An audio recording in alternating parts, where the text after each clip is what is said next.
ഒരു ഒരു കോട്ട് പറഞ്ഞാലോ, നമ്മളൊന്ന് ആഗ്രഹിക്കും, പടച്ചോൻ അതിനെ കുറച്ചും കൂടി ദൂരത്ത് കൊണ്ടുപോയി വെക്കും അല്ലേ? അങ്ങനെ കോളായി ഒന്നുകൂടി പറഞ്ഞുതരാം.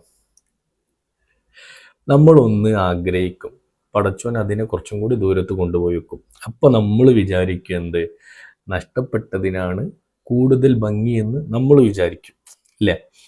പക്ഷെ കുറച്ചും കൂടി കാലം കഴിഞ്ഞാൽ നമ്മൾ ഓട്ടോമാറ്റിക്കായിട്ട് പടച്ചോനെ സ്തുതിക്കും. സോ നമുക്ക് മാറ്റി വെച്ച അല്ലെങ്കിൽ ഇപ്പോൾ ലഭിച്ച കാര്യത്തിൽ നമ്മൾ പടച്ചോനെ സ്തുതിക്കും. അപ്പോൾ ഇന്നല്ലെങ്കിൽ നാളെ നമ്മൾ ആഗ്രഹിച്ചതിനേക്കാൾ നല്ല രൂപത്തിൽ പടച്ചോൻ ചിലപ്പോൾ ഒരുപാട് സൗഭാഗ്യങ്ങൾ നമുക്ക് തന്നേക്കാം.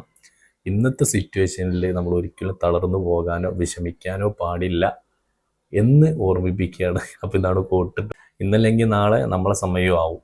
അപ്പോൾ എൻ്റെ വീഡിയോ ഫുള്ളാക്കിയതിന്, ഞാനും ഈ വീഡിയോ ഫുള്ളാക്കിയത് കുറേ നേരമായി, ഒരു കോട്ട് പറയാൻ കുറേ നേരമായി ഞാൻ നോക്കണം.